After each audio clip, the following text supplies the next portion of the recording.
ఒక కస్టమర్ అయితే బ్లౌజ్ పంపించారు. బ్లౌజ్ వచ్చేసి ఇది అండ్ దానికి లైనింగ్ వచ్చేసి ఇది అండ్ సైజ్ వచ్చేసి 34 సైజ్. ఇది నడుం సైజ్ 34 33 అరౌండ్ అట్లుంది. కానీ వీళ్ళు ఇచ్చింది ఎంత తెలుసా, ఇది ఒక 80 పాయింట్స్ ఇచ్చారు. సరే ఇదంటే కొంచెం పన్నా ఎక్కువ ఉంది, ఓకే.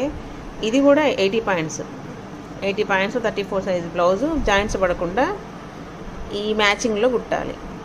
సో ఇది బ్యాక్ పార్ట్ అండ్ ఇది వచ్చేసి షేప్ పట్టీస్. ఇది ఒకటే వెళ్ళింది, ఇది ఒకటే వెళ్ళింది. దీనికి మళ్ళీ నేను బ్యాక్ సైడ్ ఇంకేదైనా వెతుక్కోవాలి క్లాత్స్. ఇవి రెండే ఉన్నాయి, ఇవి రెండే ఉన్నాయి. అండ్ ఇది వచ్చేసి ఫ్రంట్ పార్ట్.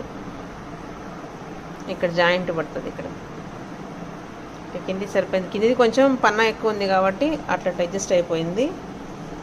అండ్ హ్యాండ్స్ కూడా చూడండి, లైనింగ్ జాయింట్ పడుతుంది అండ్ మెయిన్ క్లాత్ కూడా జాయింట్ పడుతుంది.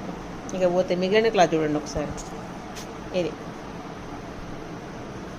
మెయిన్ ఫ్యాబ్రిక్ వచ్చేసి ఇంత మిగిలింది. ఇందులో షేప్ పట్టి అది నడుం పట్టి వెళ్ళాలి, నెక్ పీస్ వెళ్ళాలి.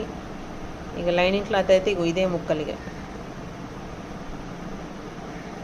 ఇదే ఇందులోనే నడుం పట్టికి వెళ్ళాలి, నెక్ పీసెస్ అండ్ మిగిలిన జాయింట్స్ ఉంటాయి కదా అక్కడ వాటికి రావాలి. ఇవన్నిట్లో విత్ శబ్దాలి.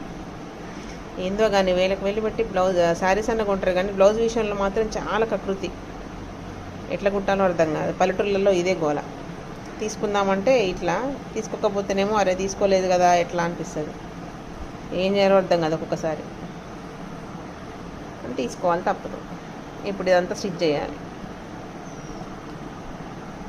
కస్టమర్లు కూడా అర్థం చేసుకోవాలి. కొంచెం సరిపోదు అన్నప్పుడు వినాలి. లేదు సరిపుచ్చు అంటారు. మరీ పల్లెటూళ్ళలో అయితే అసలు బాగా బీభత్సంగా. ఇంకా నయం లైనింగ్ కూడా వేసుకోకుండా కుట్టించుకుంటారు.